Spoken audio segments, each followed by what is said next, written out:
It's personal between me and you, and I'm going to do you some serious harm, you big stiff idiot.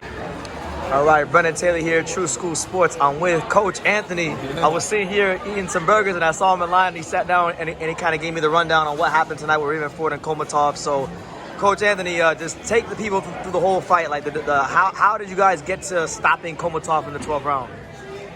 Well, I mean, obviously, you guys watched the fight. You could see that Raymond was having trouble in the first half of the fight. Really, in the first couple of rounds, Ray was having trouble. Kholmatov had a better jab than we expected. Ray was having a little bit of issues at range. So after the first 3 rounds, when he came back to the corner, I didn't like how Ray was boxing. I'm gonna be honest. He wasn't punching enough. He wasn't doing certain things that I expect from him. So I told him, we got to pick up the pace. We got to step to him. We got to punch at him. I've watched Kholmatov in previous fights, and I noticed that whenever people punch at him, he has a tendency to kind of like stop punching. He either balls up, or he kind of like folds up when, like I kind of said it one around, he's kind of like a bully. If you allow him to bully you, he's going to bully you. So I told Ray, you can't let him bully you. You got to bully him. And Raymond continued to press the fight. There were still moments throughout the fight that I felt Raymond was not punching enough, even though he was pressing.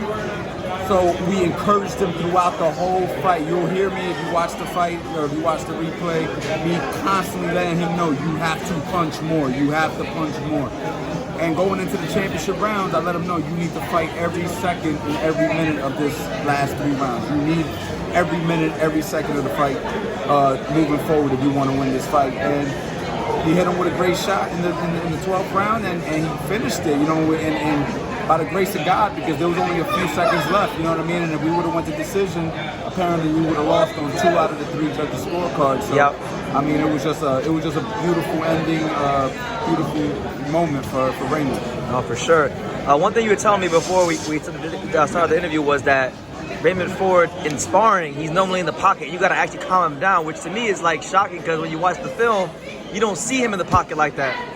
Yeah, so, like I said, Raymond sparred some of the best fighters in boxing. I mean, Ray's going into this fight as an underdog, but within the boxing scenes, like if you talk to the Shakurs or if you talk to the Jermaine Ortizes or the Teofimos, everybody knows who Raymond is. He's a really good boxer on the inside, outside, everything. He does very well with the top guys. So we're not surprised that he could go in the pocket.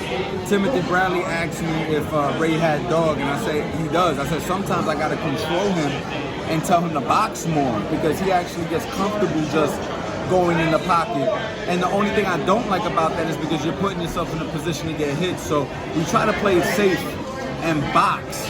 But in a fight like the one we had today, we had to make an adjustment. And that's what boxing's all about. It's about making adjustments in the fight. You know what I mean? It's not about, trying to stick to a game plan that you created. If the game plan's not working, you got to make the adjustment quick. And luckily enough, we made it, and we were able to win it. And that's how you win a world title. As far as your role with Raymond Ford, you said you started working with Raymond after the Vasquez fight, correct? Yeah, so Coach Reginald Lloyd was with him before me, a good friend of mine, and he's been with Ray, the heavy-set black guy who's in the corner. Behind you. Yo, Ray.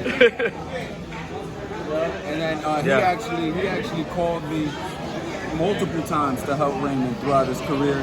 I was in the process of doing other things. I wasn't sure if I was going to be able to do it, but then after I watched him fight Eddie Vasquez, and I seen the reaction from the crowd, and me knowing Raymond personally for years, I know him since the amateurs, I said, nah, I'm going to step in now.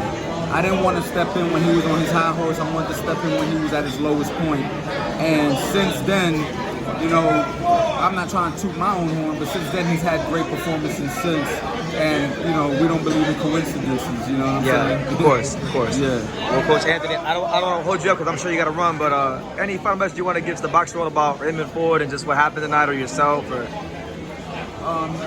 Thank you for everybody who supports Raymond, and even for those who don't support Raymond. I mean, you guys are what keeps us in the game and keeps us fighting. So, we just want to say thank you, and of course, just tap in with us. You can find us on Instagram, YouTube, we're all over the place. Coach Anthony Boxing, Raymond Savage Ford. Just look us up, man. Google us. There you go. Google up. Thank you, Coach Anthony.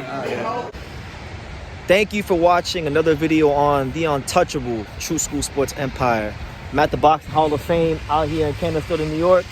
And for more great boxing content just like this video, make sure you click and subscribe right over here.